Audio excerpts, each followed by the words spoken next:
welcome to another edition of the TimeFlies podcast. I'm your host, Dario, and the dream team is back. We got my guy Mike in the building. What's good, boy? How you been, man? Chilling. It's been a minute, bro. It has been. Well, in minutes since we've been in the makeshift studio, but in person, yeah. But go check out that episode. Me and Mike, we dropped one. We were talking about Nas's Magic 3. That was via Zoom, but like I said, finally got Mike back in the building, in person. Yes, sir. It's the only way to do it. Before we get into today's episode, my guy Mike, just how you been? How's the family? How's everything? How's life?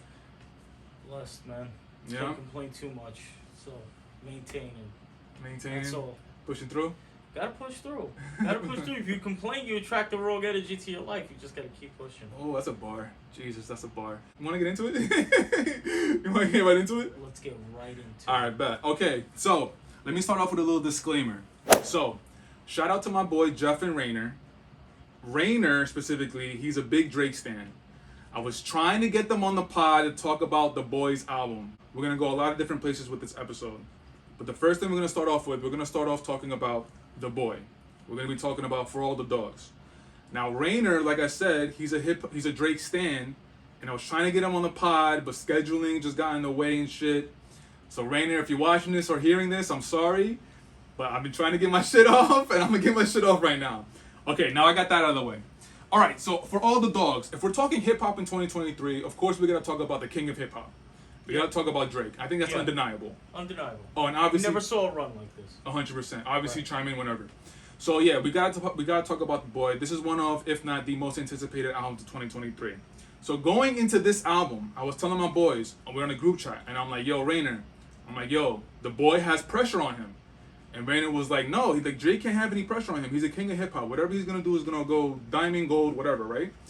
And I'm coming at Rainer from the perspective of, all right, listen, his last 3 projects, starting from CLB, Certified Lover Boy, Honestly Nevermind, and then it was Her Loss with 21. Certified Lover Boy was going up against Donda. Right. In my opinion, I think Donda got it by a landslide. If we're talking about quality of music, correct. 1000%. That's what I was talking about. I was talking about quality of music, and unfortunately, the whole Kanye, the whole Ye and Drake stuff, it was really like butting heads in that moment. That was one of the climaxes of that. Yeah. Exactly. So of course the general audience, they're gonna pit the 2 albums together since they came out around the same time. Whose album was better? I think, again, you said and I said, I think Donda got out by a landslide. The quality of music was a lot better. Drake, Certified Lover Boy was a good album, but it wasn't what we were hoping for from Drake. It's what's become the expectation for a Drake album.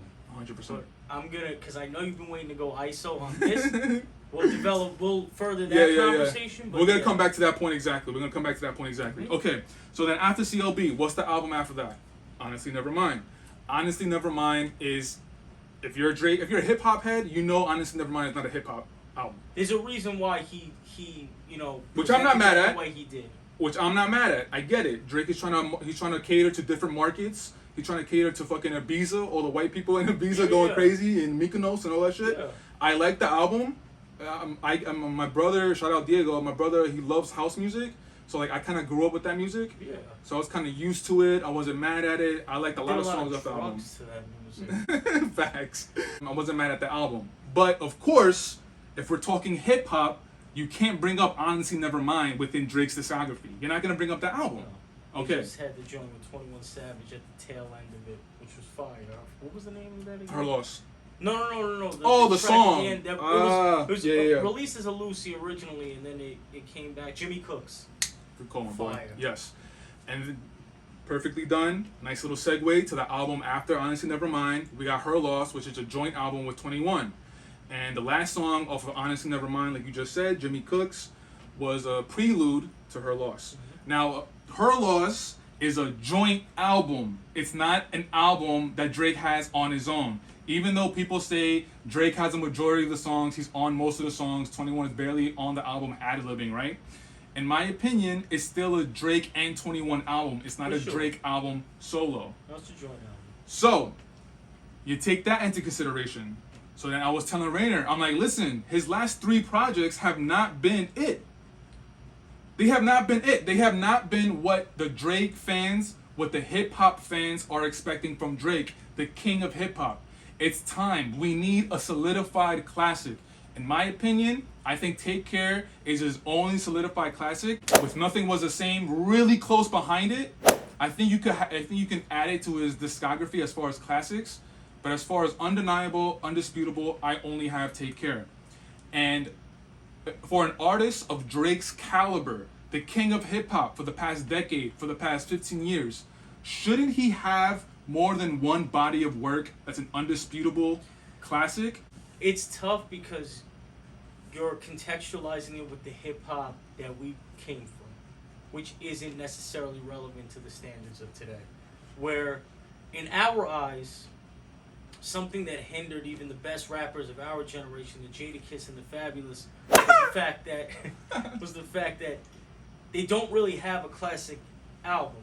I mean, Kiss, obviously with the Locks, you could argue, but in our I'm gonna let you cook, but I already got a dispute against that. But I'm gonna let you cook. The rappers that we come from, they needed a classic something. Fab was very relevant in the mixtape circuit, but if you're talking like studio albums as they're projected, as they're released, you could say Fab probably doesn't have a classic under his belt. No, I agree with you. Fab and Jada, they don't have classic albums as far as commercial releases.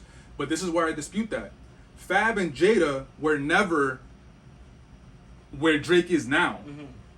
Fab and Jada, I get it, you feel me? So I feel like the comparison we can make, and I'm not talking about the kind of music they make, I'm not talking about what they say in their music.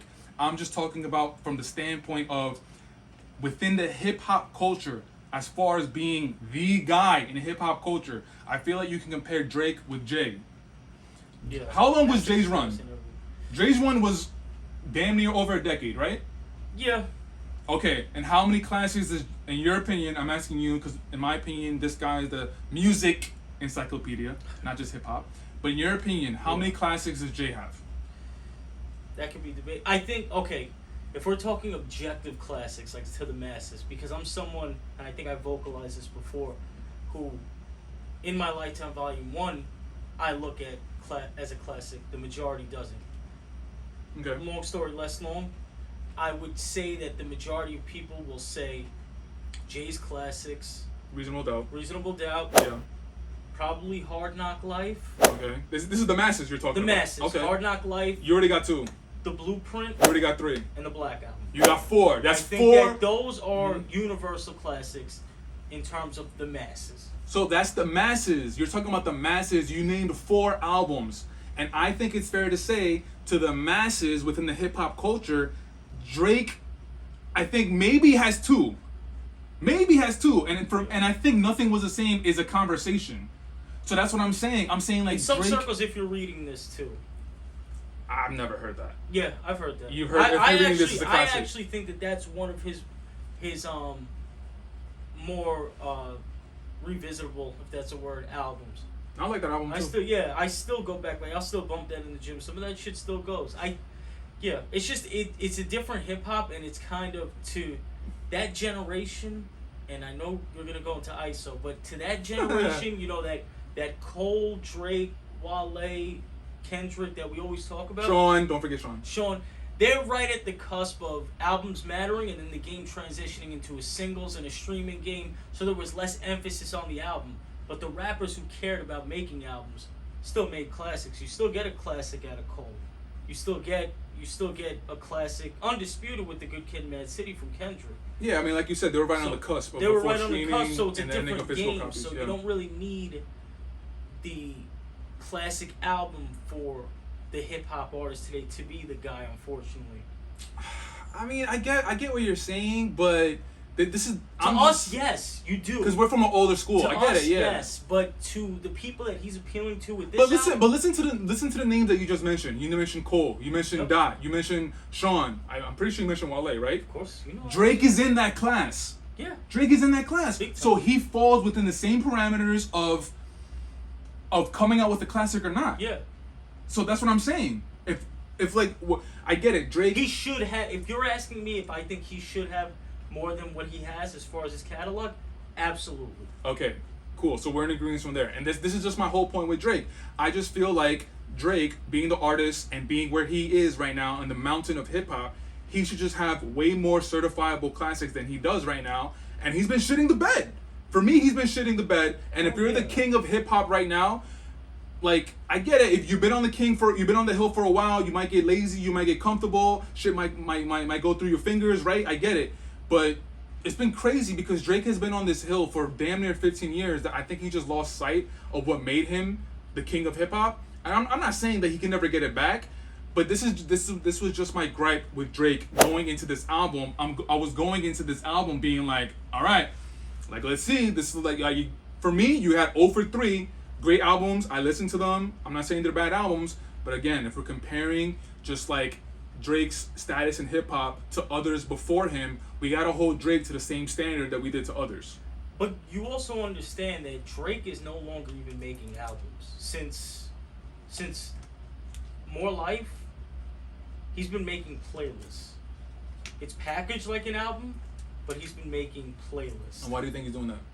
Because he has to appeal to everyone, and he's got to get his streaming numbers. If he can get streams from this community, putting some real rap shit on there, like the Conductor produced. Conductor, we have a problem. 8 a.m. in Charlotte. 8 a.m. in Charlotte, which is fire. Fire. And then he could have the Scissor record. He could have, if he could touch all these markets, get the streaming in all places, that's the main objective. The classic album, and there's that infamous quote that haunts Drake, but he knows exactly what he's doing. On Scorpion, what did he say on Rose's? Oh, my bad. What was it? Sandra's Rose. He said, and I know a classic is just 10 of these. So he knows exactly what he has to do to appeal to us. He doesn't care. Facts. No, and all the power to him. And yes, you brought me to something that I remember now. He said, quote, he said he's never going to drop an entire rap album because of what you just said. He has too many different markets to cater to. But that's what's I feel like that's what's holding him back. That is his gift and his curse. Facts. If he focuses on one album, why can't he just drop 2 albums back to back? Drop a hip hop album, 10 tracks, 10 to 13 tracks, straight hip hop, boom bap. It doesn't even have to be all boom bap. It could be Boy Wonder. It could be 40. It could be any of these hip hop producers, right? And then drop another album back to back where it's purely R&B. He doesn't have to drop the in one project half R&B, half rap. Why doesn't he drop one entire rap album, one entire R&B album? He could do that, or he could do the Speaker Box Love Below thing. Yeah, that's what I'm saying. In one project, he had like 2 sides to it. And I'm saying, like, fuck that. Drop an entire hip hop album and then drop an entire R&B album, maybe within a month of each other. And then that rap album, if it's as good as we think it could be, he's gonna have his certified undeniable classic, and he'll be in the conversation now. Yeah. You feel me? And he would be able to deliver. He chooses not to. That line told him. He chooses not to. You're so right, man. That's his gift and his curse. Before we get into the album, because of course we're gonna break it down track by track. I've been listening to this album heavily as of late in preparation for the pod. But do you have anything that you want to say towards my remarks or anything independently? Wherever you want to go. No, we're in agreement there. I mean, I think from based on our standards, we all hope that Drake would have that across the board classic. Where I mean, Take Care, to your point, is probably the most universally accepted classic because that's what carves out Drake as an artist. That gives the sound, that gives the context. Album, that's crazy. Really where he came to be with the assistance of The Weeknd. That dark, melodic, but moody like shit. Yep. So, tell me your thoughts, initial thoughts on listening to the album. Did you like it? Were you disappointed? I don't think you were disappointed, but just tell me your feelings, your thoughts about the album when you heard it. For all the dogs. Yeah, for all the dogs. Like I was saying earlier, this is what a Drake album's become. I haven't said to myself, damn, Drake's coming. Pause. Midnight, since Nothing Was the Same. Because I know what to expect. We're going to get joints we really like out of this. Is it ever going to be a consistent through and through listen? I don't think we're ever going to get that from Drake. And so here you have your moments. Like I reference, because it's my type of shit, the Charlotte joint produced by Conductor.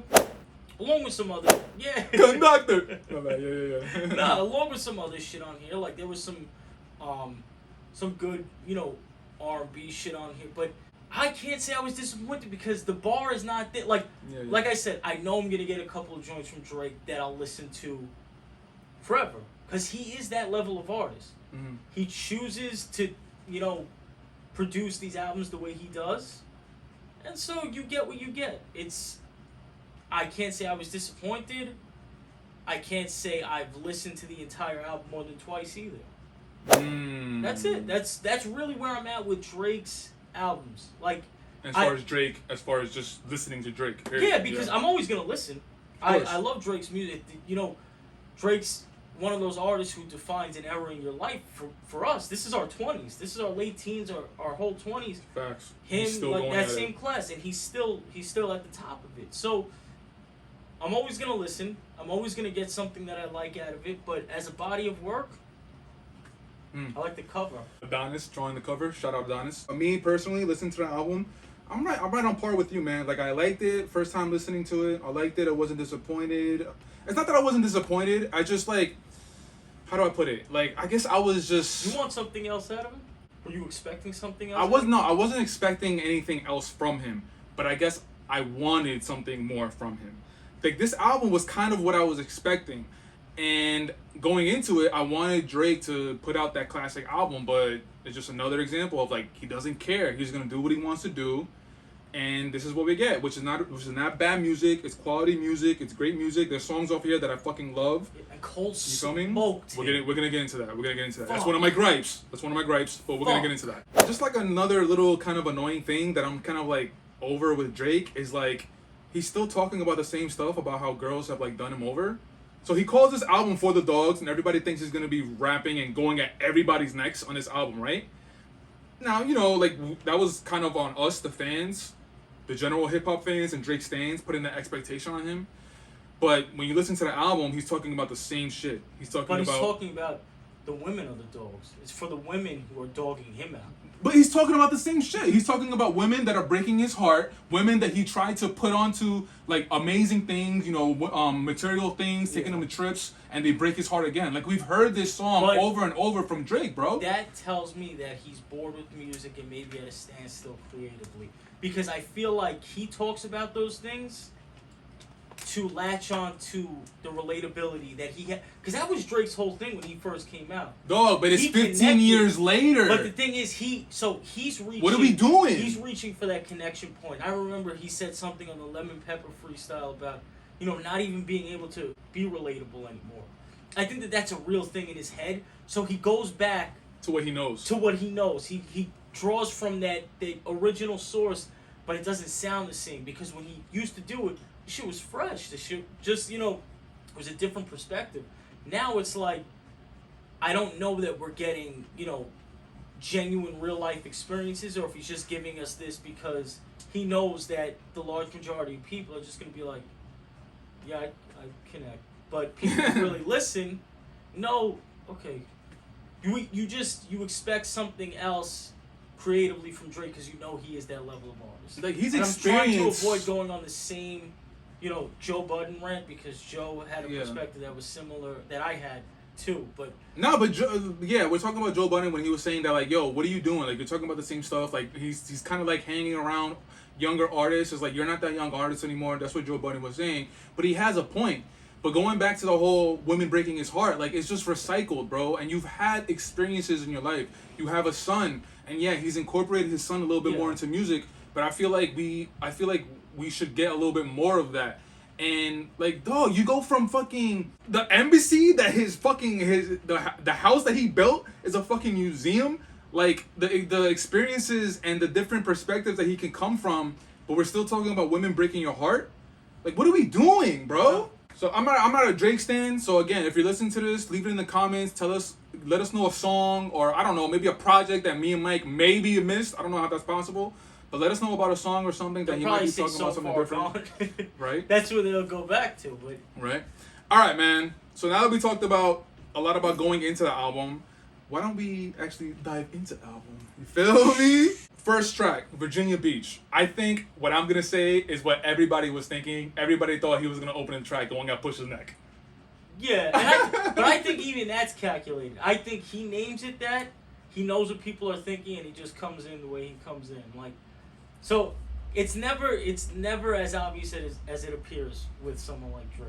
Just like Kanye, it's never. Yeah. So, yeah, it was cool though. I liked it. I like Virginia Beach. Next song, Amen, featuring Tizo Touchdown. Fire. You like it? Okay. I think it's one of the standouts. Ooh, I think interesting. It's one of the standouts. I think Tizo smoked that. I think that was one of the stronger efforts on the project. Interesting. This is actually a skip for me. Yeah. It's a skip for me. Tizo comes back in a couple of songs, in a few songs actually. He comes back and he smokes it. Yeah. But as far as right now, I skip it, and you think it's one of the stronger outings for Drake? It's one of the stronger. Interesting. Calling for You, we pick up from the Her Loss collaboration. 21 Savage is on it. And one thing that I think this is like the first time that we hear it in this album where Drake does the beat switch.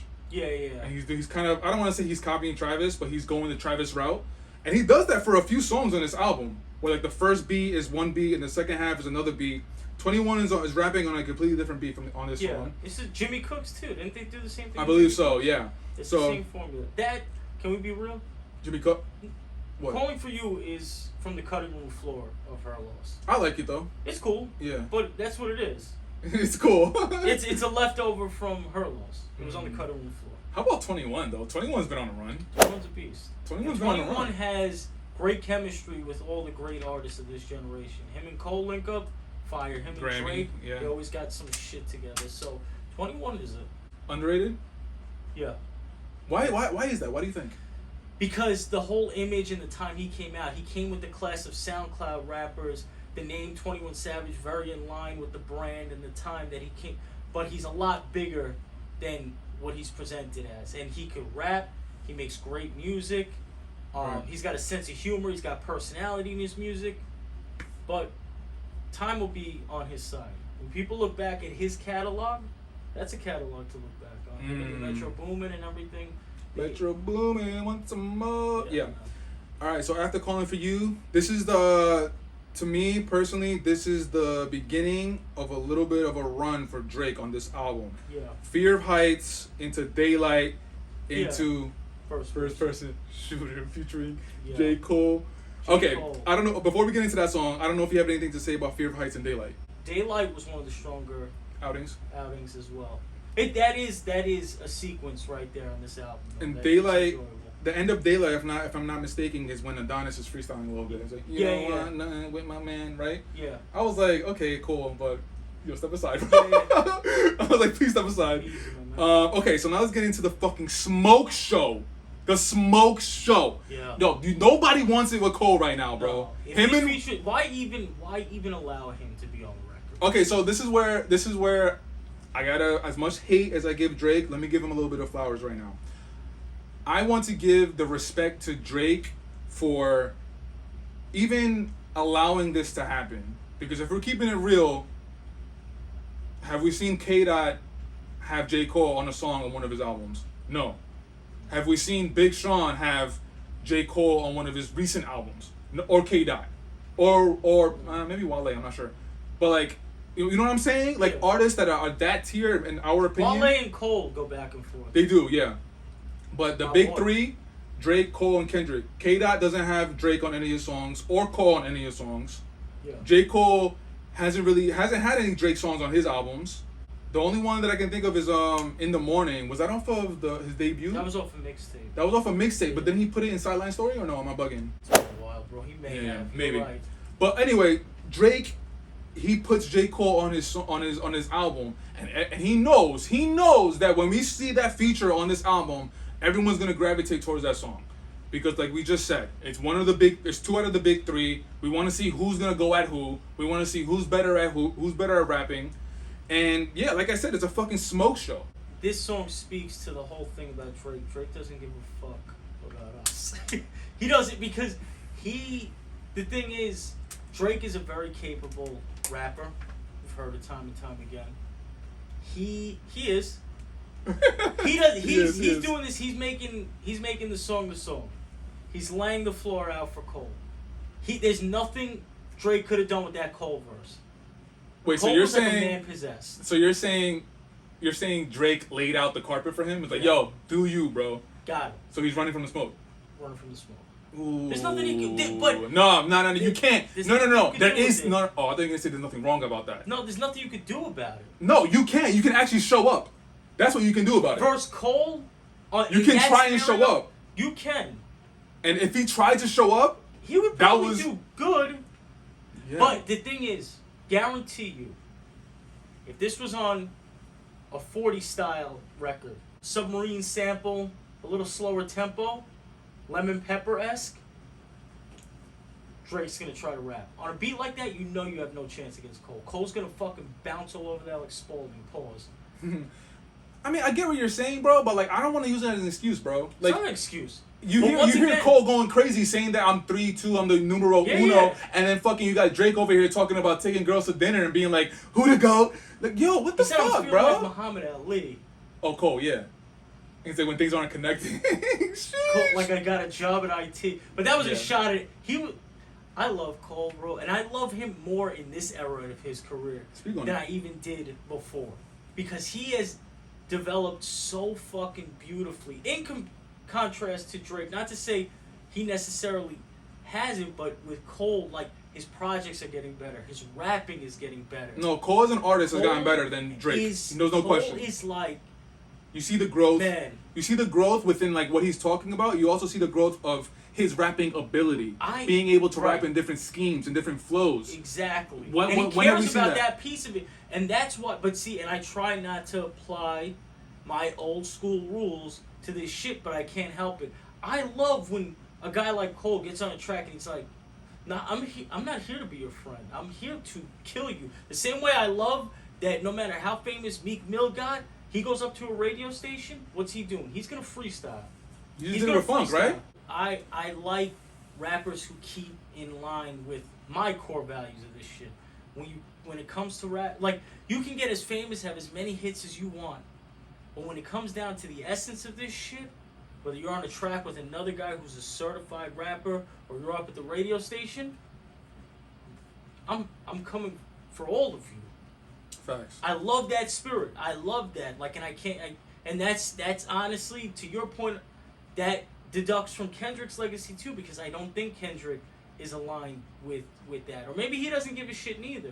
But dudes like Cole, dudes like Meek, even Sean too. Sean's another guy. If he goes up to a radio station, he's gonna rap. Yeah. He's gonna rap. And let's not forget the whole Control and everything that set fire to all this was because Sean had a track. Him, Kendrick, and Jay Electronica. Yeah. Sean, we need you, bro. And we know you're doing your fatherhood stuff, and we love to see that. But we need you, dog. Yeah, and you know, Sean, even though like we can make the argument of who gets on tracks with who as far as the biggest artist, but I mean, Sean also had Detroit Cyphers on this last album on Detroit 2. Yeah. So like he does shit that shows, yeah, I can have hits. Oh yeah, Marvin and Chardonnay, yeah, that's on, but I could rap. And that's something that it made me respect Sean after a while, because at first I was like, this dude's delivery is weird, his voice is fucking weird, he's got a weird thing about it. He raps his fucking ass off. So we love that class, Cole, Kendrick, Drake, Sean, Wale, all that. But going back to this song, man, again, it's a fucking smoke show, and I just like... it's a fucking smoke show. Like, yo, fuck all that. Back to me. Fuck all that. Back to fucking Drake getting smoked out of his boots from fucking Cole. Nah, man, it's just like... No, that's true. He did, and I get it. He ran. Huh? He ran from the fight. He ran from the fight. But I also want to throw this at you. What if... whatever Drake rapped on that song, right? He was rapping. What if that was Drake's... he actually was trying. If he was actually trying... and it was on a different beat, too. So I just want to throw that out there because people are going to use that as an excuse, whatever. But what if we find out that Drake was actually in the fucking studio like, oh shit, I just heard Cole's verse. Let me try and pick my shit up. Bro, if he like... Nah, I don't think that's I don't think so either, but if that would be crazy. We just see the disparity Drake, between... I know you're listening. If that's the case, don't even tell us that's the case. I'm just saying, if we find out through some sort of blog, I don't fucking know. But no, you can tell by the way Drake approached the track. He put his verse on the track first.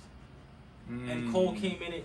There's no way you're talking about the shit you're talking about on that first verse, knowing that Cole just opened the asshole of that track. I don't care who you are. Yeah, no, call me crazy. Okay, after that, we got I Don't Give a Fuck featuring... I never want to hear this song again. Really? Damn. Sometimes I find like we're so different. I love this song. No, I never want to hear this song again. I have never listened to Yeet. I still don't really listen to Yeet, but from what I've heard is the sound of this song is Yeet's sound. And it's very... It reminds me of the Travis Scott, but it's like a little bit more electronic guitar-ish kind of wave.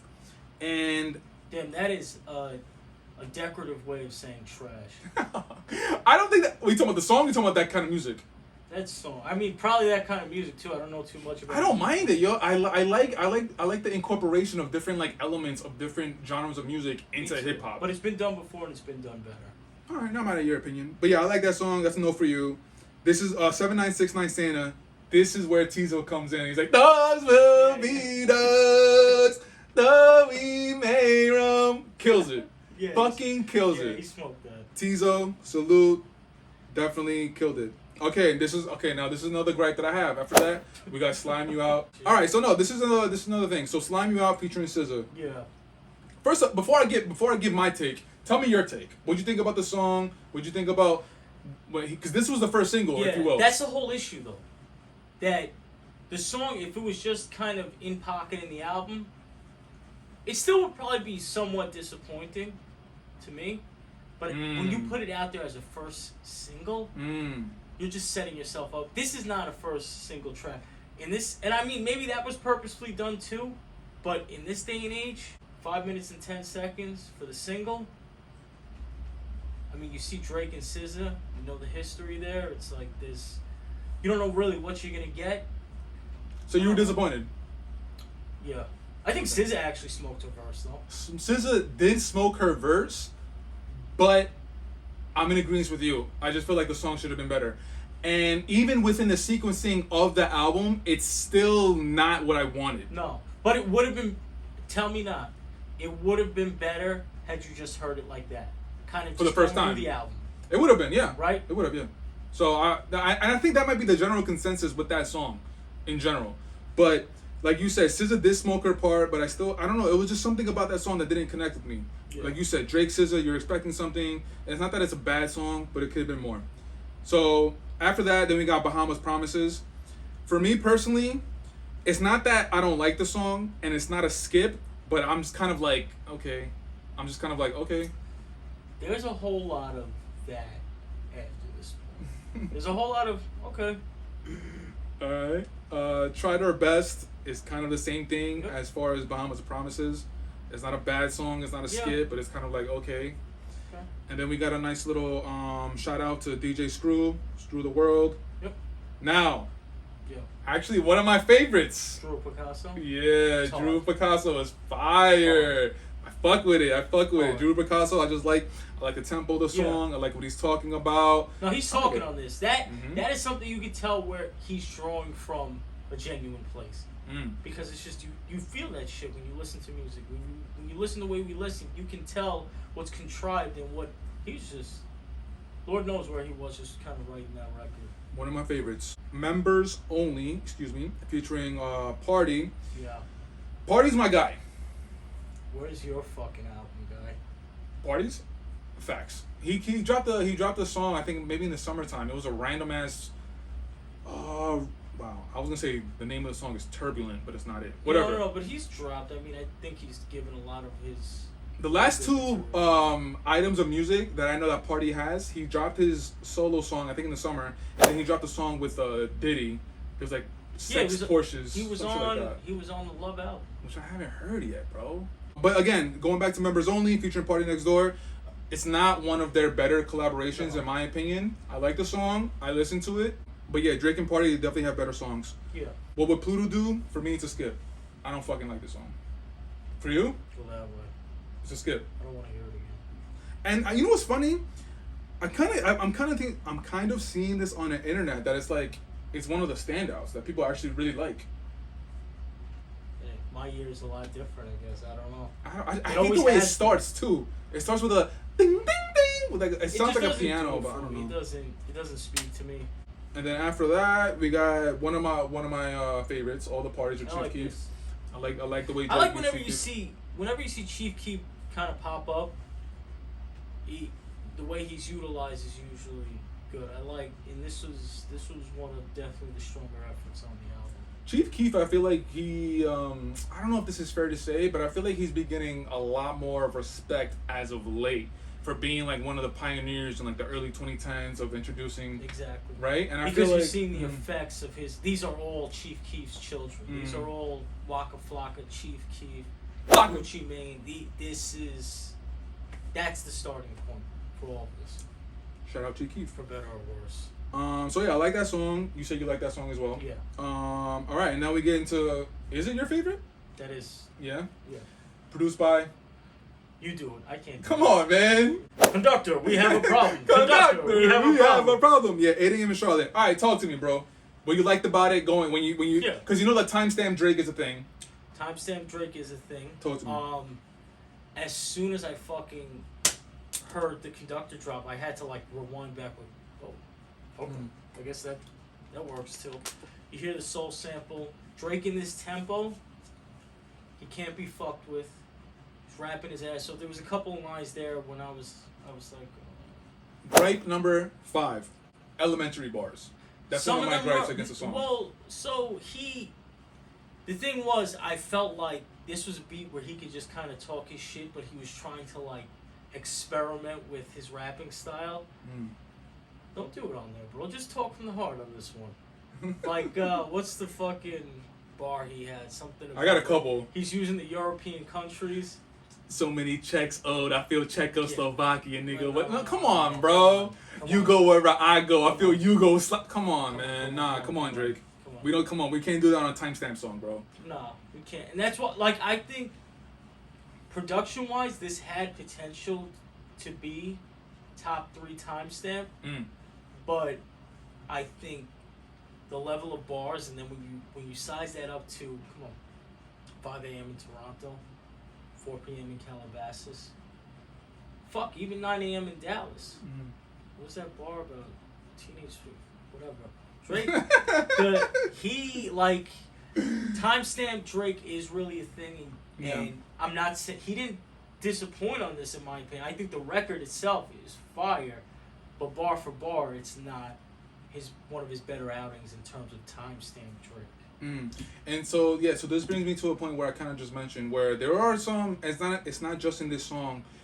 It's in a few songs where you can point out some bars that are just like they just kind of sounded a little lazy. In Virginia Beach, it's not a bar, but he says something about like "Mama, you so hot, I want to put a baby in you," and he used some sort of like words to rhyme together, and I was just like, dude, I could have put that line together. And I'm not trying to come off as a Drake hater, but these are like the little things that I'm looking for within the album, within the songs that I'm like, I'm just like holding you up to a standard that I feel like you should be held to because you're one of the kings of hip hop, whatever. And you've proven you could rap. That too. You've proven you could rap, so we need something from you. So okay, so 8 a.m. in Charlotte, I agree with you. I like the song. Anytime you hear boom bap, I'm automatically in. And that conductor drop, I really fuck with the fact that Drake did that. Let See, that's a little nugget to say. I still have my ear to the street in that regard. You got a conductor track. How else are you gonna come across that? There's obviously the Benny track that you only heard a leaked version of it on YouTube with Drake and Benny. So there's. Are we ever getting that song? that was like 3 years ago. If he comes out with like a Care Package Volume 2, maybe we'll get it. Or if it pops up on a Benny project, maybe. But I don't know. I think the moment's passed. Yeah. Okay, so after 8 a.m. in Charlotte, we got BBL Love Interlude, and obviously this is one of the highlights of the album where you get fucking shot. Sade do on BARK radio. I was hyped when I heard Sade. I was like, oh shit, okay. No, that's hard. That shit was fire. And there's always been rumors that I think like Drake's #1 artist that he's always wanted to work with that he hasn't gotten to so far is Sade. And there was always rumors that they were trying to work together. A Sade and Drake song, I'm in. Take my fucking money, bro. If we put together Sade's It's done vocal right. ability, that's what I'm saying. I don't have the confidence that it would be done right at this point, though. I mean, what does that even, if it's done right? What does that look like to you? What does that sound It's like hard to you? to say. You know, I just know when I hear it. I hear you, but yeah, when I heard that Drake has been a Sade fan and he wants to work with Sade, I was like, God damn, I want to hear that. Sade, my mom's a huge Sade fan, and I grew up listening to Sade, so the fucking legend. And then after that, I think we got one of, if not the worst song on the album. And I don't know how you fucked this up. Bad Bunny is running the world right now. And his album's fire. His album is fire. So like, dude, this is like, I don't even let it play for a second. It's an layup. It's an automatic skip, bro. To Patrick Ewing. So, missed the finger roll. I know, right? I don't know what happened. Yeah. Drake was wearing mad knee pads like fucking Patrick Ewing missing the layup. Okay. Right, number 15. Next song. From here on, I don't need to hear anything else. Facts. Rich Baby Daddy featuring Sexy Red and the second feature from SZA. Why is Sexy Red getting on a fucking Drake album? And this goes to what Budden was saying, how like Drake is kind of like trying to stay young, where you don't need to stay young. You could just be on your own. You don't have to attach yourself to like whoever's hot right now. Sexy Red just popped off this past summer. A little bit before that, but she has that grab, that appeal that Cardi B originally had, that like genuine hood rat shit. And I hate doing this to you because I fucking like drag the pod out. Nah, it's all good. It's all good. Something that I feel like Drake got from Ye, but can't do as well as Ye, is he takes pieces of the culture, things that are very much in the now, and he tries to incorporate into his albums. Like Ye always said, you listen to his album, you listen to Graduation, you see Wayne, you see T-Pain, because those were the guys of the time. He finds a way to fit those guys within the scope of his album, within the scope of his music. I feel like Drake does the same thing. That's why, from a culturally relevant standpoint, it makes sense to have Sexy Red on the album. True. But it's not done right, because that's one thing that Drake will never have a leg up on Ye, and it's the overall composer and the producer. That's Drake. That is Ye's standpoint, where he can figure out placement for these people. You heard it on Donda too. He fucking had everyone on there, and it was placed beautifully. It was placed beautifully. He can still do that, and I think that Drake does attempt to do that. It's just not there. It's not, he doesn't have maybe the right minds or the right ideas in the room, and it just comes out like this. Okay, so now this brings me to the next song, another late night featuring Lil Yachty. Why the fuck was Lil Yachty basically the rollout for this fucking album? Why the fuck was Yachty doing an interview saying like this is one of Drake's best albums? One of Drake's best verses are on this album. What the fuck, bro? First of all, we don't need you talking about Drake. Yachty, circle back. Where was the verse that you were talking about? And this is, but also I like Yachty, especially what I like he's him been as a doing. personality. You don't like his music? No. You don't like what he's been putting out lately? Like if we're talking about the Secret Recipe joint with Cole. Did you listen to that album he dropped in the beginning of the year? That was good album. That's what I'm saying. And But, this kind of goes into what you were saying about Cole a little earlier, about how we see the growth within Cole, about the rapping schemes, the flows. I see that with Yachty. Yachty's starting to do that. He's starting to do it. He's trying to put his foot into like different genres, trying to incorporate it within hip hop, and I fucking appreciate that so much. But like as far as Yachty being the rollout for this album, it's like, bro, we don't need all that. And then on top of that, like I just said, you're saying that Drake's one of Drake's better verses is on this album. Like you're already like putting him behind. Yeah, you set him back. You put him behind the 8 ball. And you're saying I almost crashed listening to For All the Dogs. Yeah. Right, Yachty. What do you think about the song? Not for me. No? I mean, I don't mind it. It's cool. That's what I mean. Like, I think the Bad Bunny record, the Rich Baby Daddy record, no. These three, not bad, cool. That's my consensus for the next three. Yeah, that's I'm with pretty you. much it.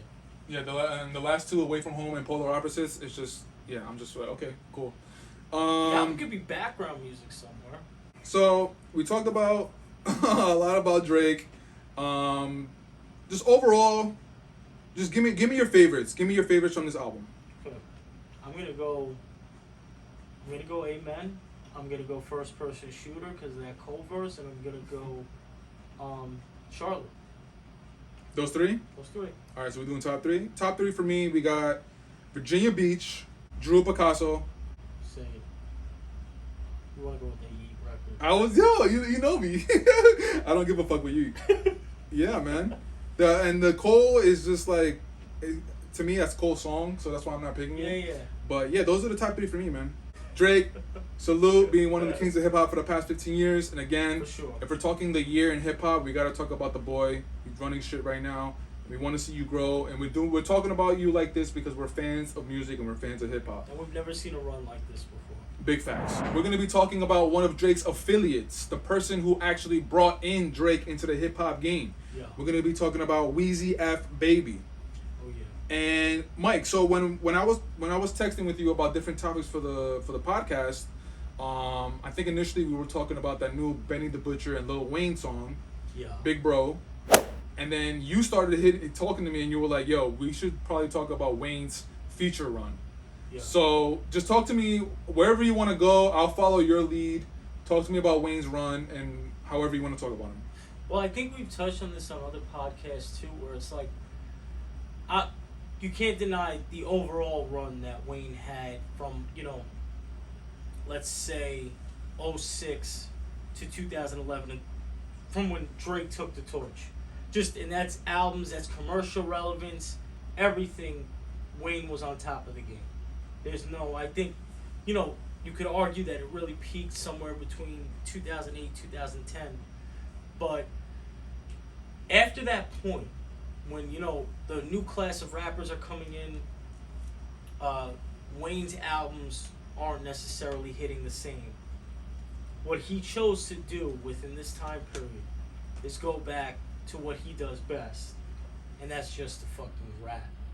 So, we were just talking about Cole and what he's been doing on a feature run for probably, let's say, for 4 years. Cole? Yeah, I was going to say right? 4 or 5, like yeah. 4 years, right? Yeah. Like, he really put his foot in fucking everything.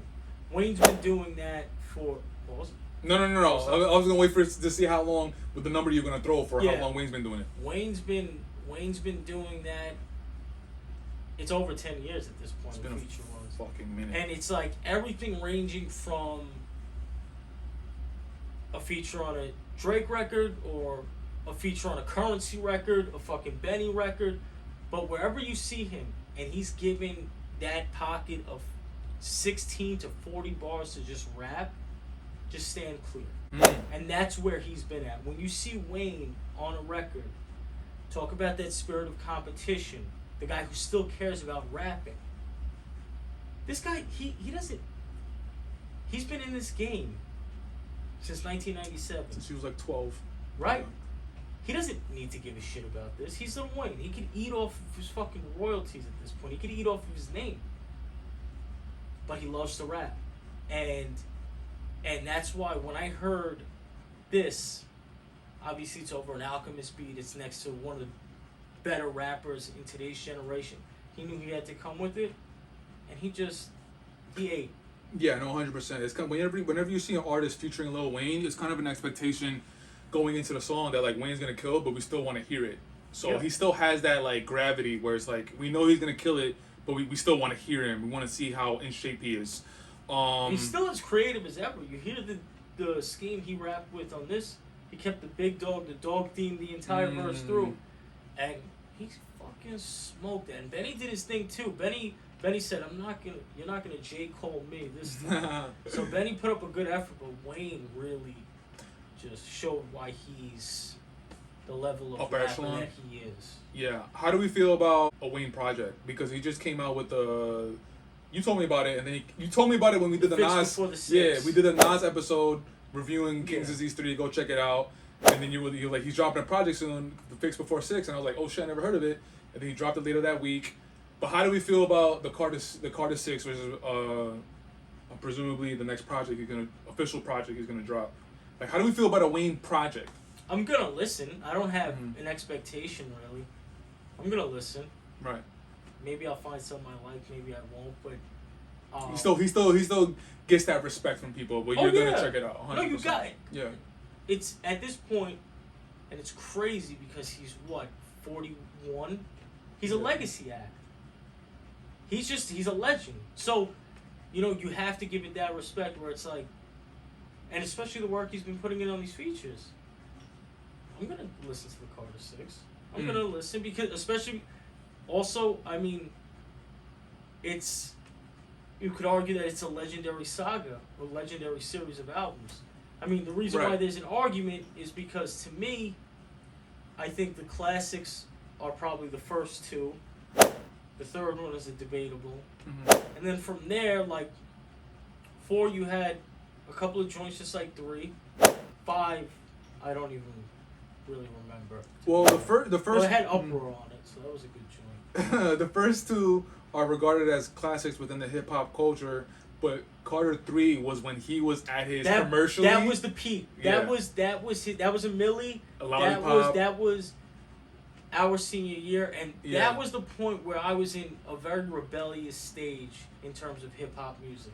So I didn't give Wayne the fair shake that I probably should have, even as someone who loved the Carter 1 and Carter 2, but because he wasn't rapping exactly like how I wanted him to rap, I was like, I don't got time for this. I want to hear this shit. So I kind of wrote Wayne off for some time, and I think what brought me back was that Corey Gunn feature. 6'7"?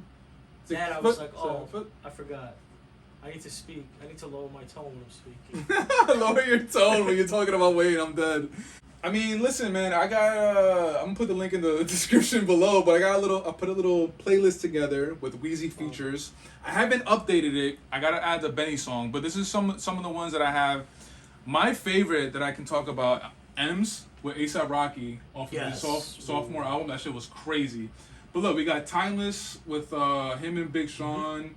We got songs with Tyler the Creator or Westside Gunn. Is there one feature that stands out to you? And it might not be within this playlist. It could be within the playlist. Anywhere you want to go. I just want to see where your brain's at. Barry Bonds, obviously, with Ye off of Graduation. I'm not mad at any of this, but for whatever reason, I don't know, and I don't even know if the performance on the record was more eventful than some of the performances here, but when I think of Wayne's feature run, I've brought this up before too.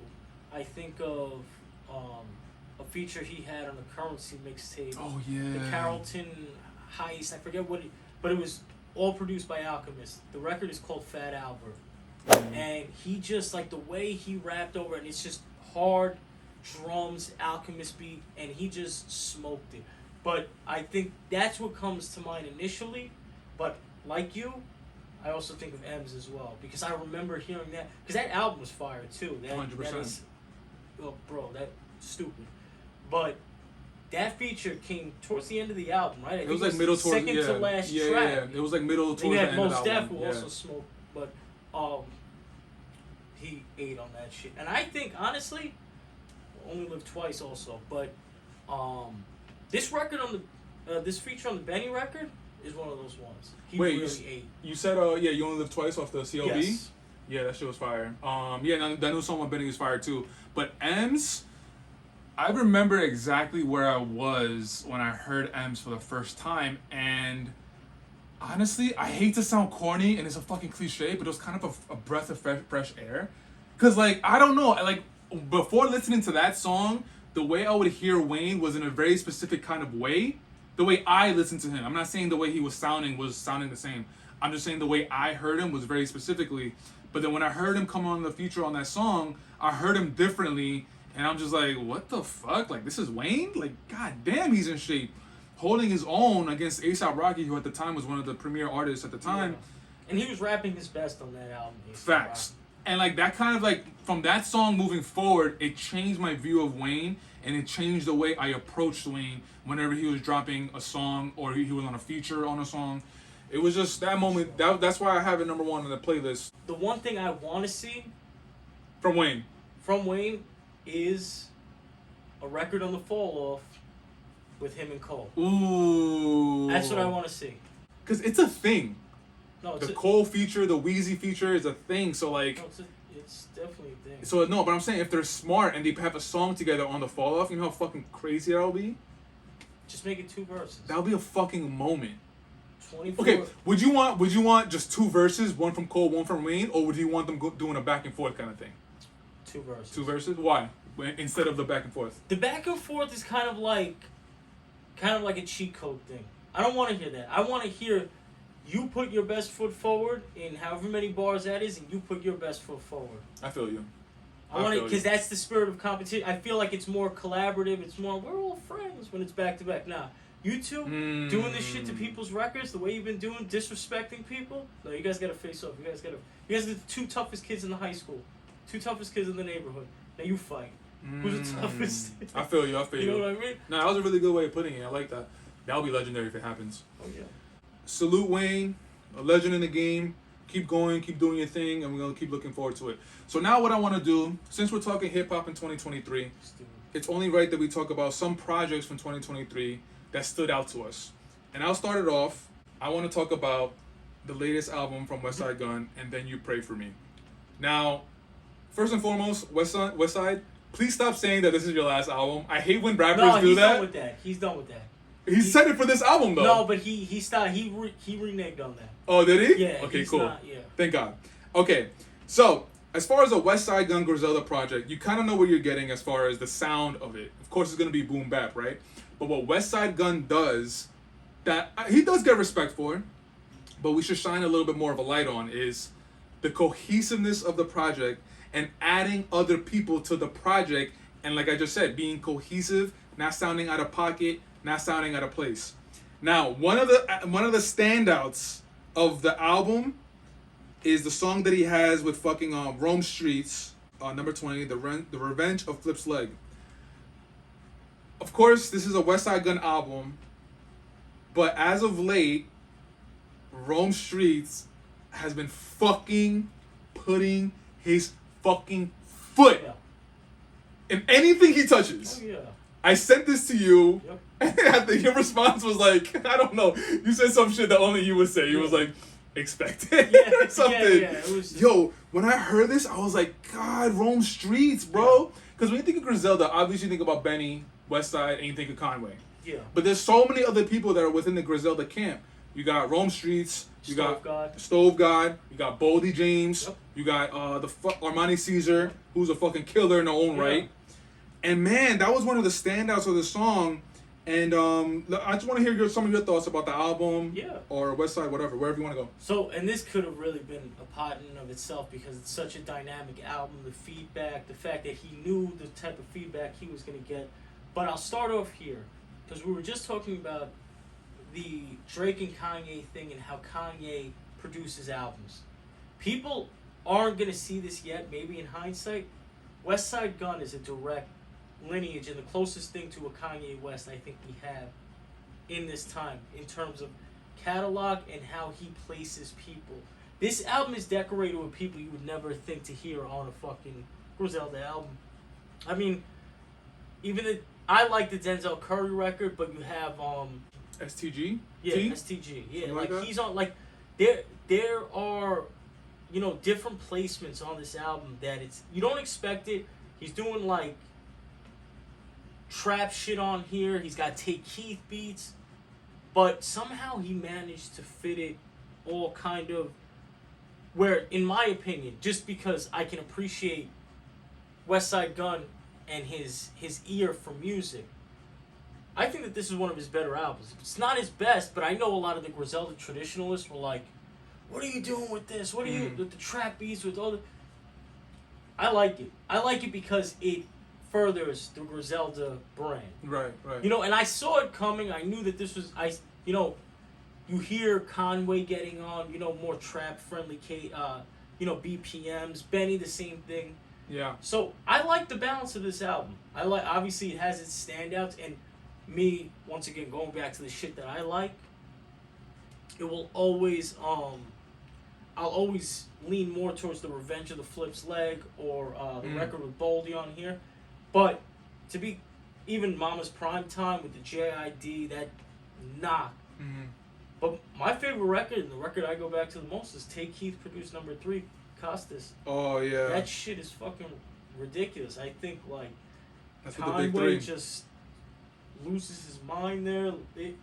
This is one of my favorite albums of the year in terms of hip hop. I don't think that there's an album that I've gone back to more than this one. Ooh, interesting. Yeah, Really? It wasn't a. I mean, it's not saying too much, because in my opinion, it wasn't a great year in hip hop. It just wasn't. I'm bored of a lot of shit at this point. Like, I don't know. But I fuck with this. Okay. Love the AA Rashad intros. Stove God Cooks is. We're still waiting on that. Yeah. That album, but shit is hard, bro. So you just mentioned something right now. You were talking about just like the year in hip hop and how it was kind of dark.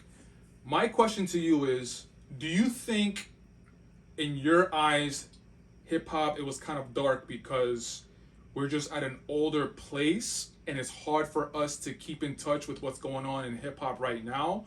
Or do you think hip hop is in a dark place and the quality of music is coming out is just not great? The latter. You think it's the latter? Because I think that creativity is at an all-time low, and you see it because when guys who are creative or put time into their albums come out, like a West Side Gun, you hear it, you feel it, like shit is different, he's attacking things from a different angle. Now, because of things like streaming and, you know, the numbers game, creativity takes a back seat to just relevance and fame.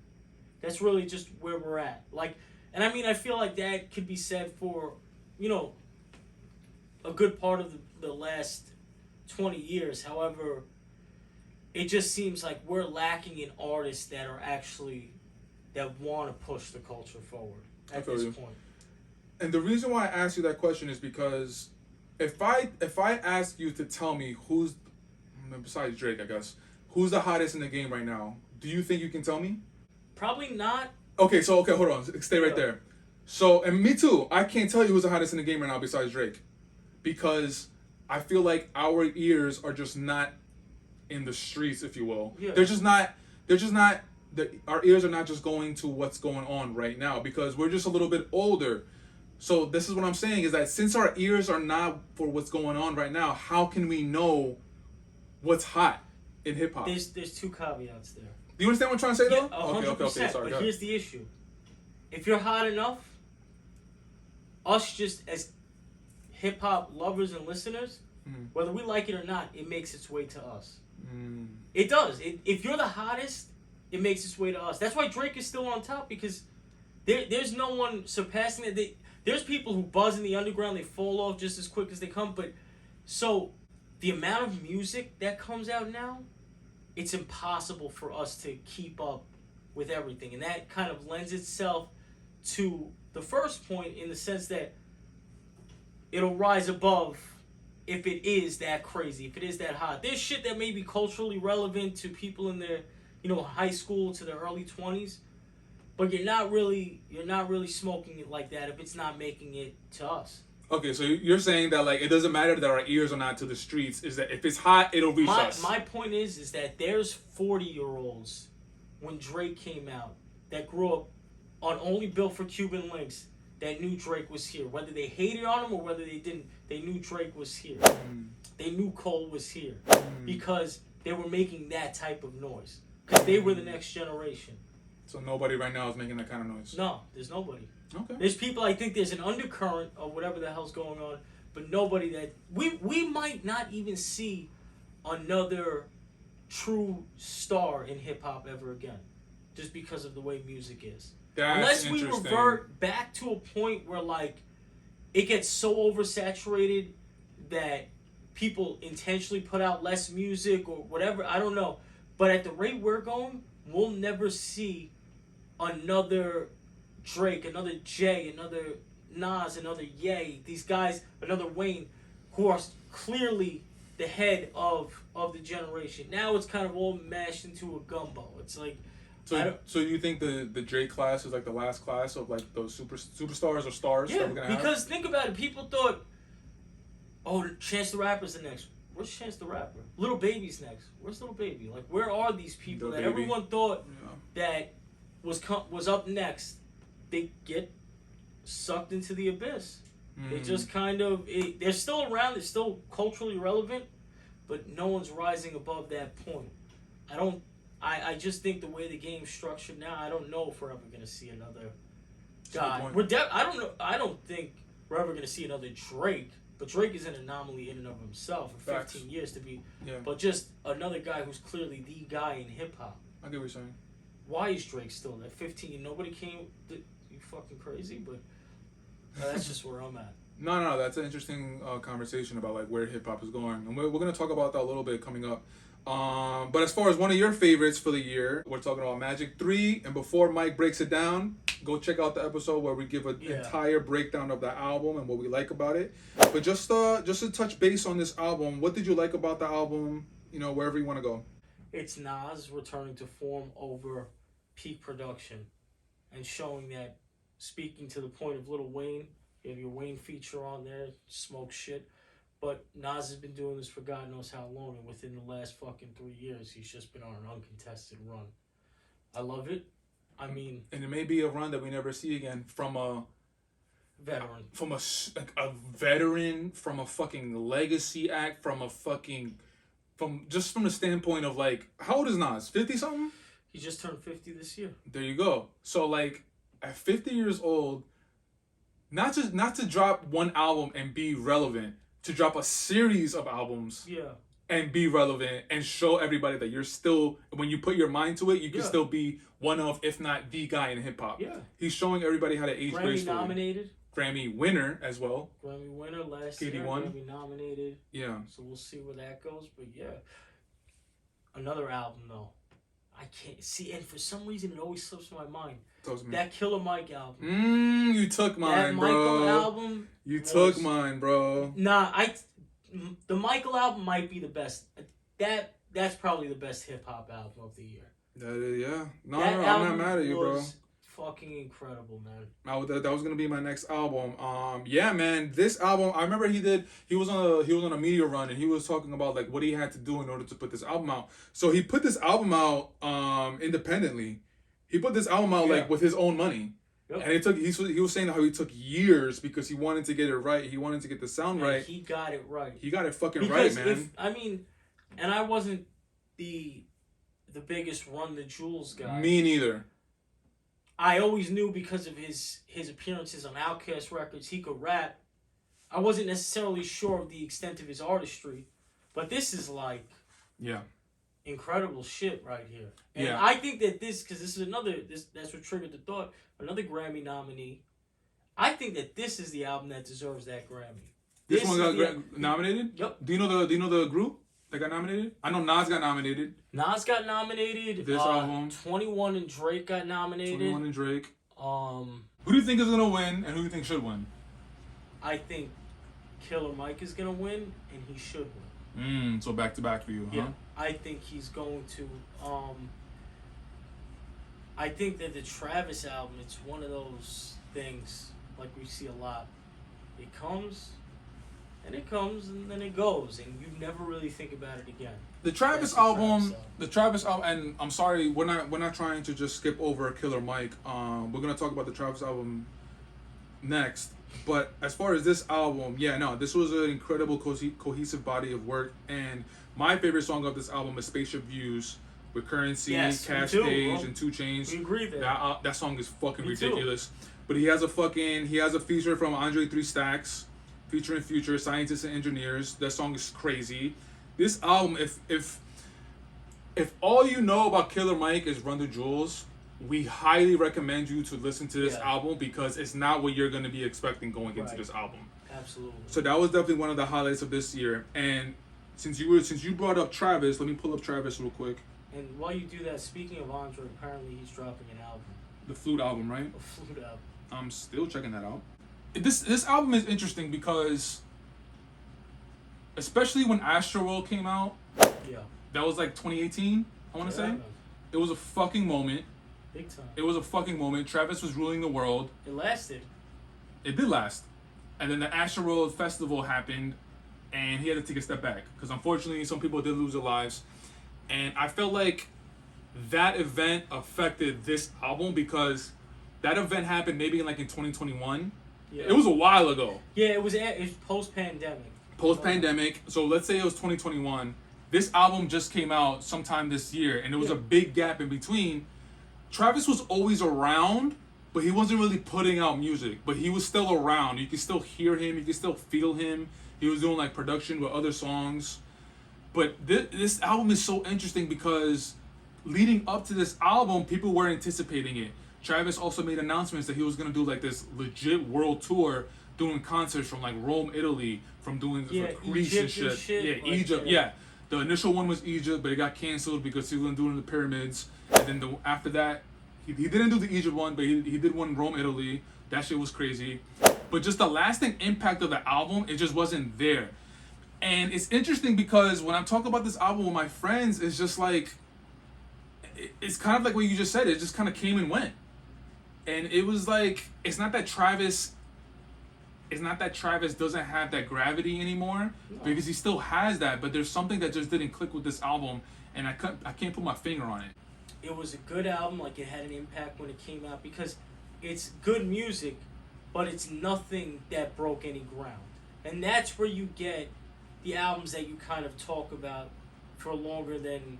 And we're living in a time where it's the shortest expiration date in the history of music. Something comes out, you forget it came out within the next week if it's not something of note. The next day, That's bro. really where we're at. Talking about the attention span. To the attention span, just overall, once again, the volume of music that's coming out. Shit is crazy, bro. So, even if you're one of the biggest artists in the game, if you come out with an album... Which he is. Which he... Absolutely. Yeah. If you come out with an album that is just kind of cool... Okay, we bumped, you get your records here and there.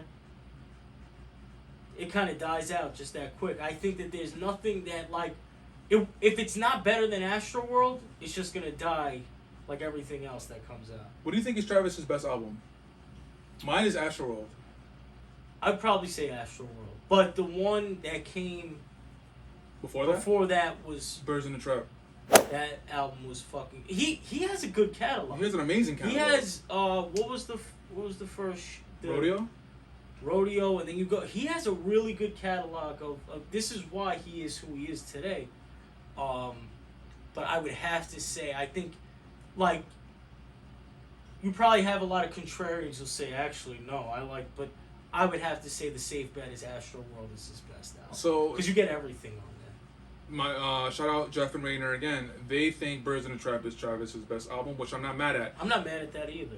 But my reason as to why Astroworld was his best album, because that's the moment where he went commercial, but he was still able to maintain his sound. It's not like he completely sold out, but even going commercial and maintaining his own sound, he was able to cultivate this fucking moment. That's where the Astroworld Festival began. Right.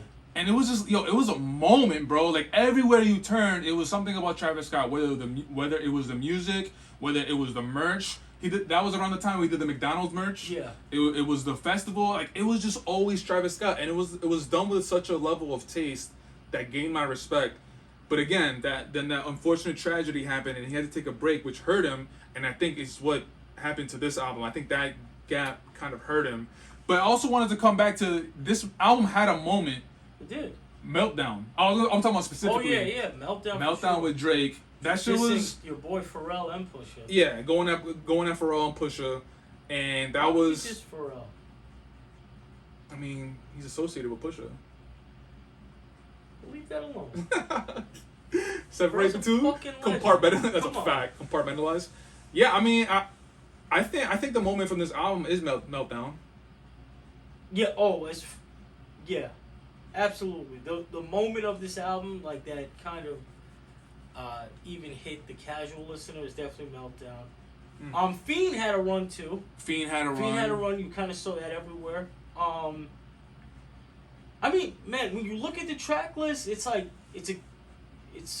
good album. That's but the thing is to your point about Astroworld, the reason why Astroworld was so special is because he did balance commercialism, and he was at the peak or the climax of what he'd been developing over all these years. That's the maximum of cultivation of his sound, of what he can do in that. I don't think that that's where it stops for him, but I think as far as what he'd been developing up to that point, sound and just overall artistically, that's the peak of it. Now he has to evolve from that. Here, you don't get the evolution, you get more of a continuation, so you kind of you kind of this wasn't better than Astroworld. It's not a bad album, but if it's not better than Astroworld and it's kind of in the same vein, it's gonna. So what does that look like for Travis? Like, you want him. We would like to see a growth. We would like to see. Like, what does that even look like for him? It's tough to say. You know, it's tough to say because the kind of music he came out with, which is still his sound, was so different and was such like was such a left turn from what was going on at the time. That it's like, okay, now you're gonna make another left turn from already what you were doing. You already took such a drastic turn. Now you're gonna make another one. But you know, you see, the thing is, it's hard to call with guys who are insanely creative, which I do give Travis the credit. I'm with you there. Yeah. I'm with you there. Look at, and we can never escape the reference, but it's true. Look at a guy like Kanye West. He could have rolled those soul samples into the fucking ground. What did he choose to do? Then he goes 808 and Heartbreak.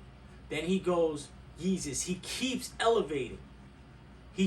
So someone like him, that's what he's got to do. He's got to really get in this experimental bag. I think you see pieces of what potentially could be experimental, but it's not all the way there yet. It's not all the way developed. But dudes who are that insanely creative and you have that level of artistry, you have no choice but to make polarizing moves like the Kanye does.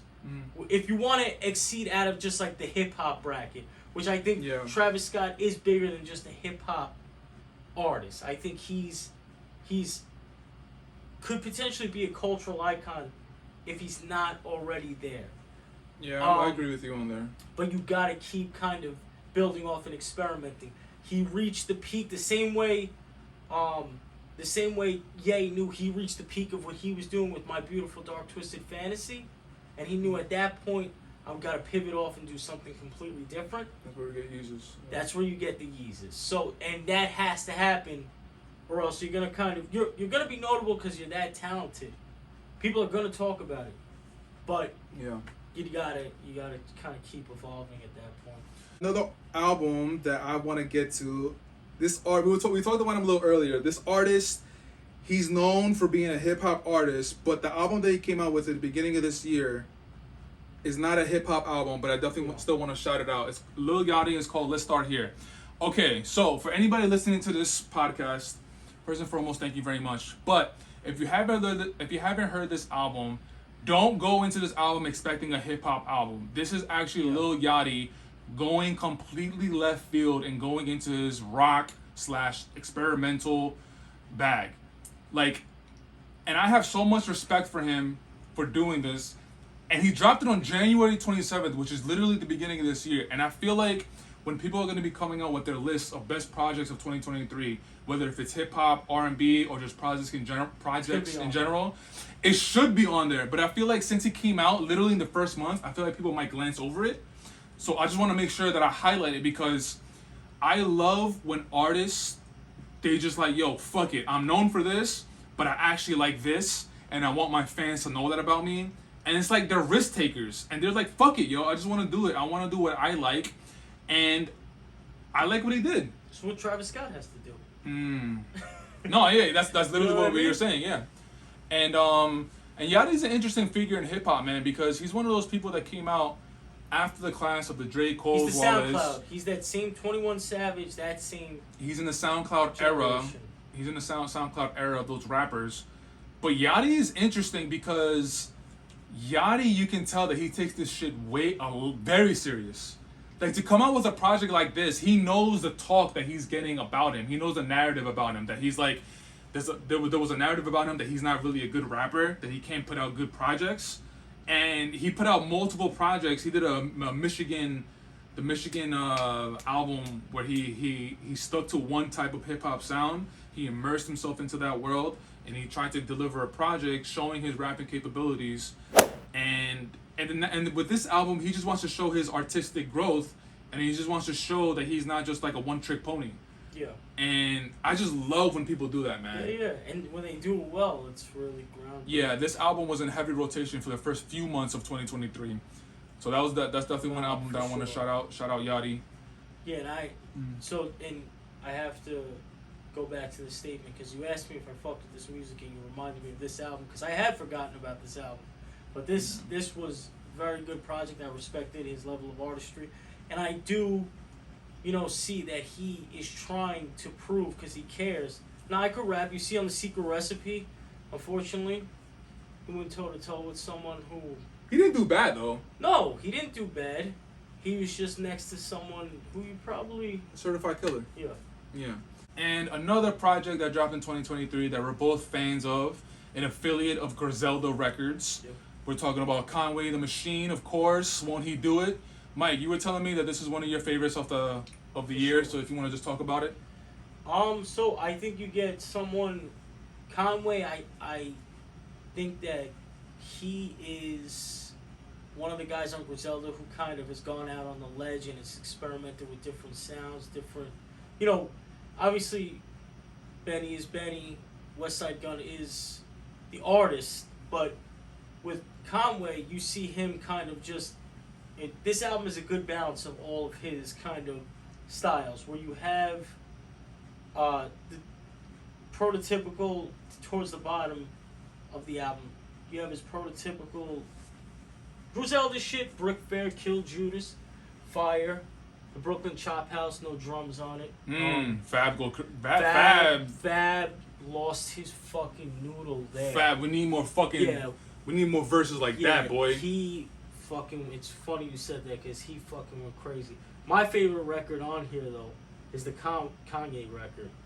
I just like the element of gospel there. He only puts one verse on it, and he kind of just, it's just I thoroughly enjoyed this album, and I like how the last track has someone that we don't think he would fucking. That's what I mean, and he's he did that even with the the JID record, even though JID's a spitter and we know that. You don't expect to see Conway and JID, but he did that on the last. I think it was the last album. Unfortunately, with hip hop, I look for a couple of artists. Like I said, there's very few artists that I look forward to hearing from because I'm in the same boat as you. Like, I look for particular artists. I don't. If it comes across my radar, like a brand new artist, a new sound, if it comes across my radar and I like it, I'll try to keep up with it. Right. But I'm not actively trying to do that. I just try and keep up with the artists that I like, that I've been listening to for a while. That's where we're at. That's where we're at. Yeah. But if someone who I know where their ear's at sends me something, I'll listen. Like if you find some shit and you send it to me, I'm gonna listen. Because alright, this is a referral. Like this I know D's fucking ear for music. I'm going to check this out. But to your point, if I don't have that, I'm probably not going to go out of my way for it. So, hopefully 2024 is a better year for hip-hop. We'll see. We did not get... I feel like this past summer, it was like the fucking apex of celebrating hip-hop's 50th. Yeah. We weren't able to get together for this past summer, scheduling and all that kind of good stuff. But since we're here, we're going to celebrate hip-hop's 50th. We're going to give back to the culture that's given so much to us.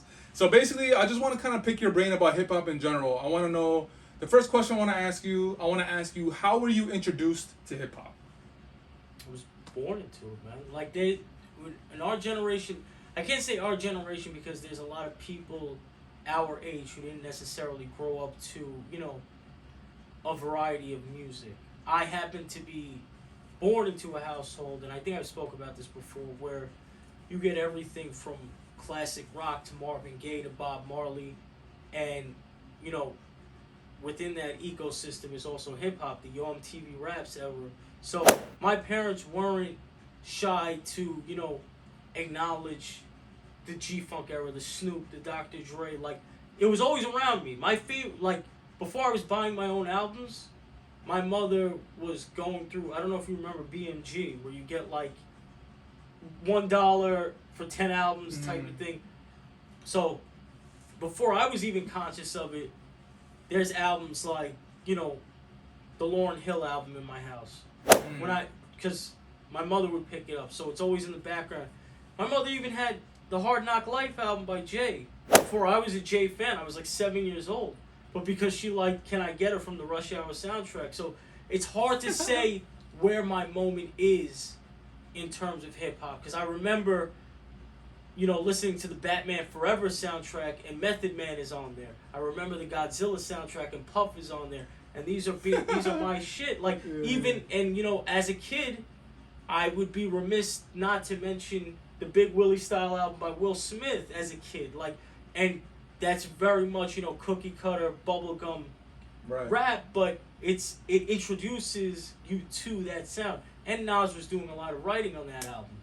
But I would say, it's hard for me to pinpoint the time. I think the moment that always comes to mind was, this is random as shit. Love it. I'll never forget hearing Coolio Gangsta's Paradise for the first time. It was in the summer of, I want to say, 95. It was the first summer I was out here. And I'm on my lawn. And I remember hearing it, just hearing that hook. The Stevie Wonder, keep spinning.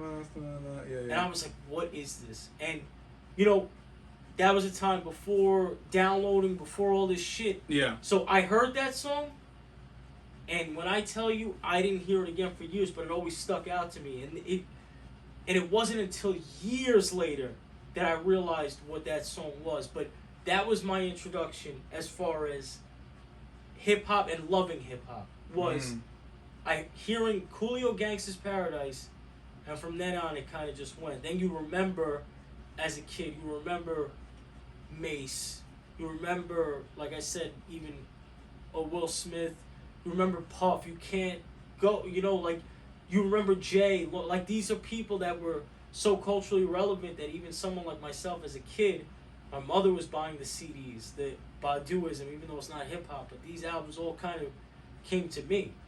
But I would say, if I had to say, oh, that's a moment, I would have to say that summer of 1995 when I heard Gangsta's Paradise. So Gangsta's Paradise by Coolio is probably the moment. The moment and the hip hop song that you could say hooked you. Yeah. If anything. Yeah, big time. Okay. So my equivalent to that would probably be, Big Pun featuring Joe. Still Not a Player. That shit was on MTV every fucking moment, bro. Whenever TRL was not on TV, that video was still playing, bro. Because around that time, MTV was still playing music videos, and that song was just repeating over and over and over. So I think if I had to pick one song that might have hooked me in, it might be that one. But as far as the way I was introduced into hip hop, it's actually interesting. So Diego and I were introduced to hip hop from our cousins. Our cousins were we would go to our cousin's house in Queens, and every Saturday he'd have a bunch of his friends over, and we'd have like a family shindig, and we'd playing Super Nintendo, watching movies, watching TV shows, and at that time the box was a big thing. Yeah. So he would be playing music videos in his room and his TV, and Diego and we were just kind of like soaking in everything, and he would be telling us, he was like, yo, this is one of my favorite songs. And then that's how Diego and I were introduced to hip hop. And then when we came back home, obviously we picked up, we tried to like catch up with what everybody was already listening to. So that's how I was introduced to hip hop. Mad random, but what's the first album that you bought with your own money? The album I'm gonna give you right now, you'll never fucking guess. But what about you?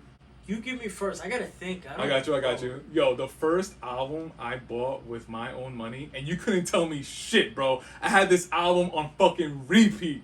Was fucking Loon. Loon, bro. That was a time though. Loon. I think it was like 2003. We were like just going into, I think, 7th grade, and Mace was doing his preacher shit, and Diddy was being Diddy, and was like, I need to replace Mace, so he got Loon. And dude, that album I just thought that, like, I bought that album with my own money, so I kind of felt like mature, and I was like, it was Bad Boy. By that time I knew Bad Boy's history with Biggie, right, and Craig Mack and all that stuff. So I just felt like I was doing the right thing by buying that album. And then I just remember the whole summer, bro. I was just playing it. He had a joint with Khalees. Yeah, I think it's how you want that. Yeah, Tell me how you want that. Yeah. How do I still remember that, bro? Damn. That was my first album that I bought with my own money, dog. Shout out Loon. You know what the thing is? I think by the time that I even had a little chump change to even buy money, you know, illegally downloading and ripping music was already a thing. Bootlegs were already a thing. So I can't recall what album I actually spent my own money on first. I can tell you that the first album that I sought out independently was Get Rich or Die Trying by 50 Cent. It was 50. And I 50, remember huh? getting a bootleg of that album. I never had that actual album until 10 years after it actually came out, because I always had the bootleg. But I'd say that's probably the closest thing, because I can't recall the first album that I went to the store like, here's my $10, because I was ripping music. I was not supporting the culture. No, I love the culture. We were all doing that at one point, so. We were bootlegging shit. Shout out Napster. Napster, LimeWire. LimeWire. I always say LimeWire gave my computer AIDS. Facts. Between that music and 8th Street Latinas. Yeah. Okay, so now, since we've been in the hip hop, since we've been listening to hip hop for fucking ever, and this is the 50th year, we're celebrating hip hop. I know I'm gonna ask you for 3 of your favorite artists.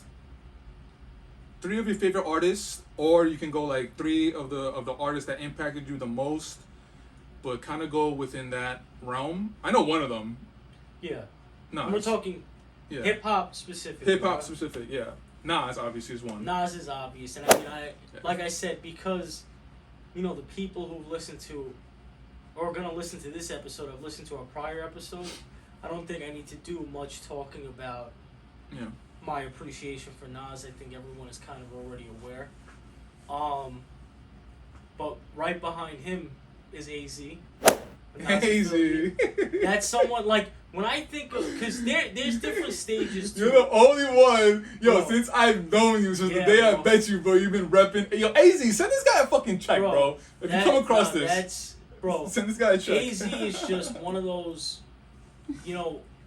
kind of gems, those diamonds in the rough, because there's just certain artists, like we're talking about our introduction.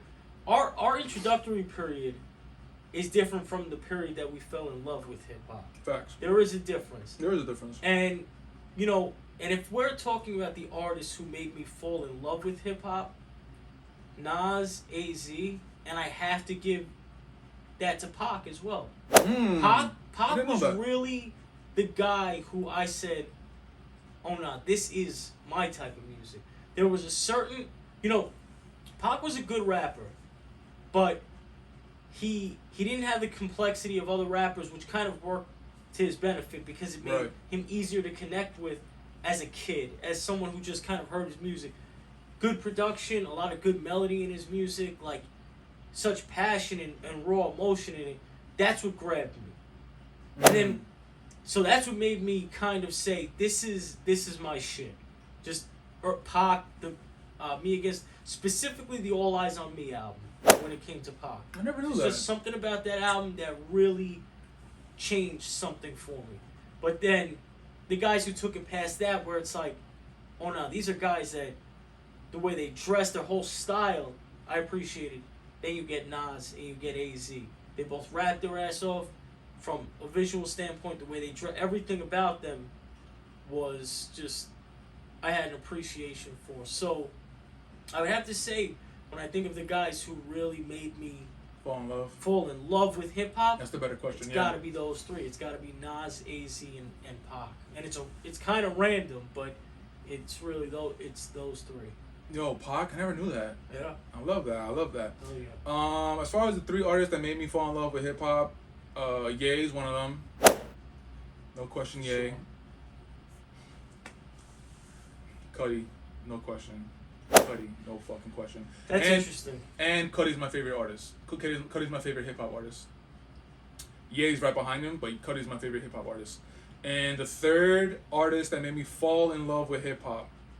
You know what's so interesting is because like when we were old enough to understand what was going on in hip hop, it was the worst time in hip hop. Yes, I It always was say like the same thing. It was like the Lil Jon Snap scene, Yeah. Snap music kind of era. That era. And then that era led into the ringtone era. It was like, Those two, bro, you're preaching to the fucking. Now you're talking, bro.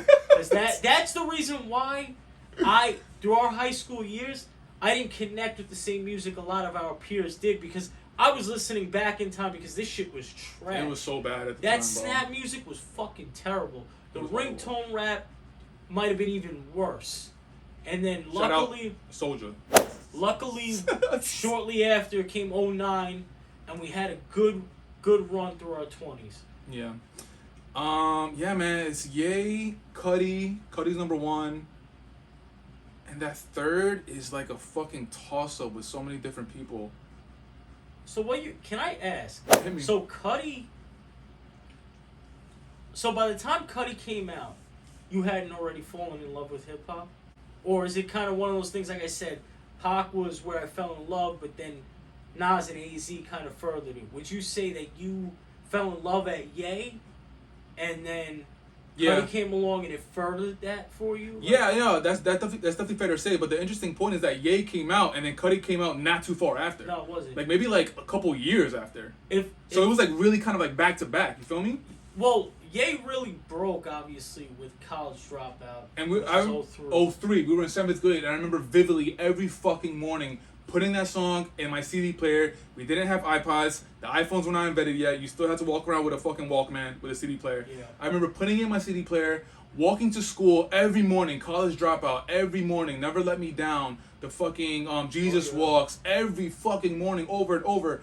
So that was kind of like, that was like, Kanye West, and it was so different from what was going on at the time that I was like, a breath of fresh air. We didn't get the whole fucking 03 was the whole 50 Cent era. Yeah. The whole 4XL shirts, bulletproof vest, wearing it, going to the mall and shit. A lot of that music in that era. So that's what I'm saying. So Kanye was a breath of fresh air, and I gravitated towards that, and that was my introduction. I started liking Ye. I started loving Ye. But then Cudi was the one that came out not too far after. Cause when Cudi came out, Cudi started talking about different shit. Ye came out and it was a different sound from the 50 sound, but Ye was still talking about getting women. Ye was still talking about money, clothes, right? Kanye introduced that vulnerability and Cudi took it to the next level by talking about suicidal thoughts, talking about mental health, shit that nobody was talking about at the time. And I gravitated towards that because nobody was talking about it, and I was growing up having thoughts of like, what is life like? What is life about?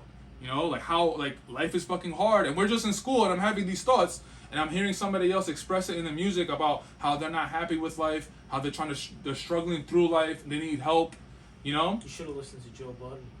I mean, yeah, definitely. That was really, honestly, because when you said that, and I love Joe Budden too. He's honestly. I remember you would always tell me in high school that mood music was it. But he was my introduction to that level of vulnerability in hip hop, and I think that all of the guys from the Drake generation that had that caught a piece of that from Joe. Joe's not gonna get the credit because he's an asshole, but. I remember he was that dude. He was really that guy who was. I remember the conversations we had in high school. You would tell me about mood music and how it was totally different from his like commercial work. Wings freestyle. I remember him saying something about ain't shit you could do to me. I ain't already thought about doing to myself. He was talking about suicide in 06. Right. That was street rap era. You look crazy to them, but I want to know who your third one is though. Honestly, man, it's fucking hard, bro. Pause. Ye, Cudi, third person that made me fall in love with hip hop. You just pushed it forward, like even rejuvenated your love for hip hop when you may have been falling out and getting bored of it. I'm just thinking about the moments of like buying albums and anticipating an album coming out, and it's the same fucking people. It's Ye, it's Cudi, and then honestly, my mind goes right to the fucking Drake class. But that's those fair. Drake years.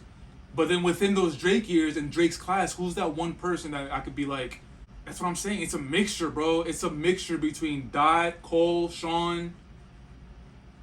I feel like there's something that strongly pulls you to Sean for some reason. Because he was underrated. He was the underdog. Maybe that's it.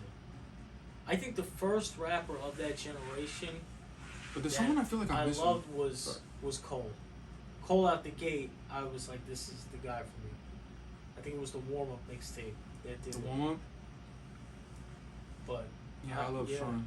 I guess the third is to be continued. The third is to be continued, or if it's like like a 3-headed monster between the Drake class or 4-headed monster, whatever. All right, now the next question I want to ask. Just a couple more questions before we wrap it up because it's been a very long episode. Your 3 favorite albums? Oof. Shit. Hip hop. Strictly hip hop, baby. We're celebrating hip hop's 50th. You heard? I'm freestyling, and I can't. Damn. Yeah, I'm sorry. I should have given you a no, that's text earlier it's all right. today. I think one of them we're sharing, Illmatic. Or I could be completely wrong. No, I can't because Illmatic I think is like a cemented hip hop classic.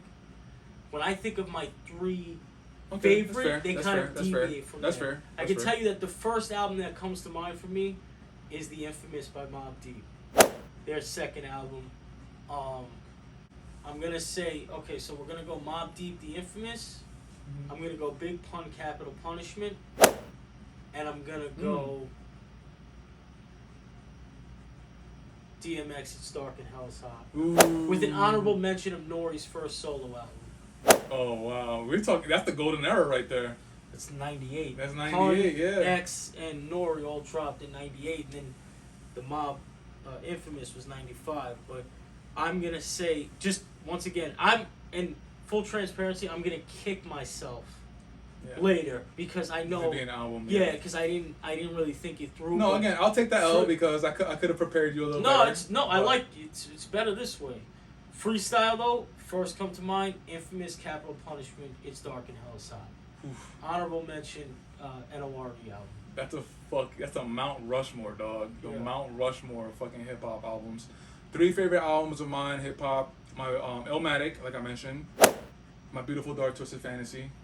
Can't argue with that. That fucking moment right there, bro. The Good Fridays leading it. Yeah, no. Stop. We had a whole pod on that. You Facts. should check that out too. And I'm going with my man Cudi, yo. But the thing is with Cudi, what album? That's the thing.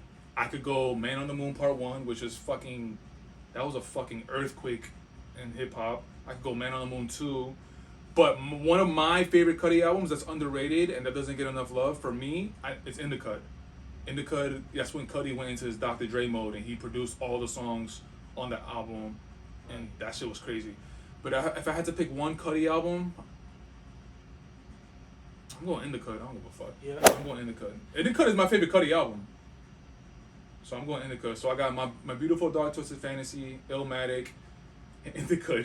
that fucking range is insane, nah, bro. That's cool though. I mean, that's fucking insane. And what was, bro. which Cudi album had the Kendrick Lamar feature Come Now? That's In the Cut. That's Solo Dolo Part 2. In the Cut. That record. That's one of his most hated records, actually. I fucking love that. Yeah? The drums on that shit, the percussion, and then I love the way Dot flowed over it too. I fucked with that. Yeah, that album, Cudi had Rocky, he had RZA, he had K-Dot, he had Haim, he had King Trip, obviously. He had like people that was just like, the last song, he has fucking Michael Bolton on it, bro. Respect. And it's like a 10-minute song. It's fucking insane. Respect. And he the way he blends it together. All right, man. So hip hop, we love you. Salute. Happy 50th. Yes, like Mike said, always. We're gonna continue loving you, and until we see you for another 50th, when we celebrate your 100th, right? We're gonna be around for it. We will be around for it. We're the children of like the hip hop generation. Facts. Like, our parents. Children of the rock and roll. Hip hop is. Well, more so your parents. My parents. Yeah, right. Yeah. My parents growing up in Ozone Park, Queens. It was. My parents grew up in Mexico. Right, so it's a Dominican different, Republic. right? Yeah. Different vibe, but yeah, it was. That's the define. Whether you love hip hop, you hate it. If you were born in our time, there's no arguing that hip hop was the music of our generation. I think it's changing now because that's just where we're at, but. Hip hop's the music So world. yo, there's like 5 questions that popped in my head like right now, but Just gotta cut it. yeah, man, we've been at it 2 hours, so we're gonna cut this right now.